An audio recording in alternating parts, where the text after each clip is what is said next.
komntu ebethenjiwe nabantu ebebethembele kuye okokuba nguye ozabuyisa uxolo nethemba kuSirayeli. Hallelujah. Family yakho wethu. Kusemva kokuba engcweleke kabuhlungu uYesu sihlehle njalo nje ebulewe abantu bebethembile okokuba nguye umkhululi lo kaSirayeli phakathi kwale mbandezelo abayombethweyo leli hlabathi baphila kulo.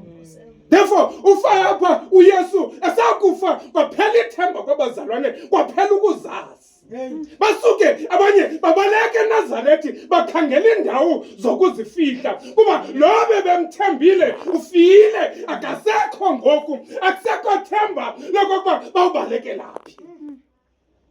Uvela uYesu bezazizisho imbana ewe ezingenathemba abazimincileyo babheka kumhlaba wase-Emausi bayazifihla khona babaleka eJerusalema apho yonke lento iqaleke khona yaqhubeka khona. Baphuma apho bawethu besiya kwindawo apho beqonde ukubana okwenzeke kwinkosi yabo ewe kungabafikeli nabo bayazifihla apho ke ngoku wasondela uYesu bengayazanga okokuba akuthethileyo uYesu ngexesha shumayela ngalo esithi uzawuchithwa lo umnquba kodwa emva kweentsuku ezintathu wabuye wakhiwe.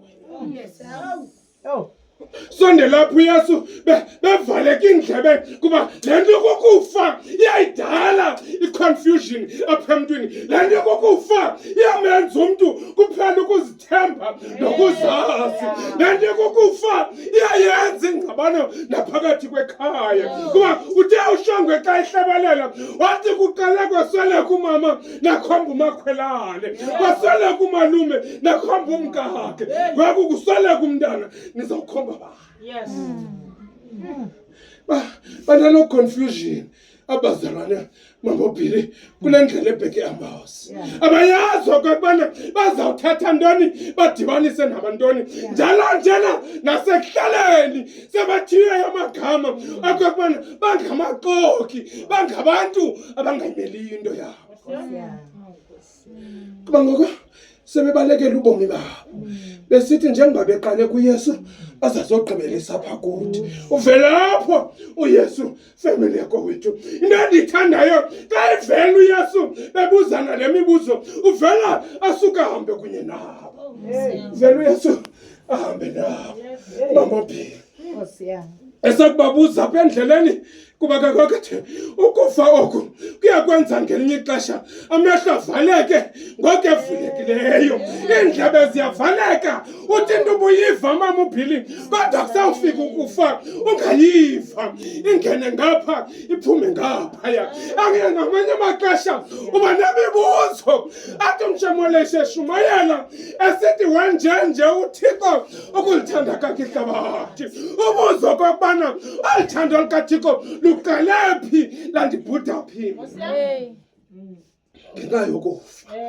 Kodwa ngizothi mna phakathi kwazo zonke ezo nto mamobhili enizawuba nazo lo mibuzo enizawuba nabo uYesu yangahamba nani kule ndlela enijongene na kulaa process yokuya emangcwabeni nilinde okubana ithemba leno liyophela ngobuhle yanga uYesu ngokwakhe angahamba nani mamobhili.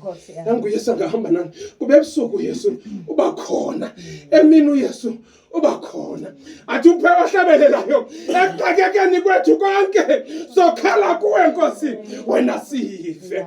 Yangathi uYesu angahamba nani siphokazi kweli xesha lokubhujelwa kwakho ngumntwana.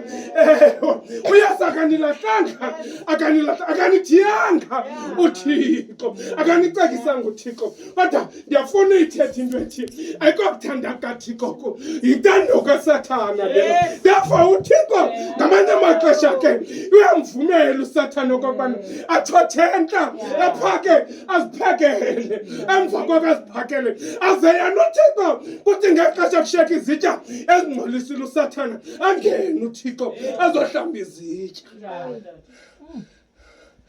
uThixo azohlamba izitya mamobhili. Akangoku kungaba mdaka Akwangoku kungangabikho themba. Akwangoku kungaphela amazwi emlonyeni mama uphile. Ungangayazi okwangoku okubana uzathi xa uphuma ngomso uphuma ujonge kanjani elizwe esiphila kulo. Kodwa ndizamisa uYesu azawuhamba nawe kuyo yonke le ndlela. Ndizamisa uYesu azawuhamba nawe kuyo yonke le ndlela. Ndizothi selimeko imasikizi, selimeko ingathetheki mama uBhili, selimeko ingamkeleki, yanguYesu angahamba kunye nani. YanguYesu angahamba kunye nani. Kuba inzima le ndlela yokuhamba ekufeni, inzima indlela yokuhamba ufelwe family yakho wethu. Ileya eyamqoba nayo uYesu amandla phezu kwengcwaba likaLazaro. Wanzima kokubana angamaphelelise, wasuke waguga ngamadolo watsho isikhalo. Kodwa sinomyalezo obheka kuThixo esithi Nkosi khawundive nakwesihlalo. Ukholo abantu sebayazi okubana unguThixo vayo. Izithi isikhalo sakho ke mama uBhili ibe sisikhalo esizaba nomyalezo ongabheke ebantwini kodwa obheka kuThixo. Ize nawo uLazaro wakho nabakavuswanga kodwa amandla kaThixo abonakaliswe ngawo. Amen. Ngizomisa loo nto ke namhlanje ndisithi yanguThixo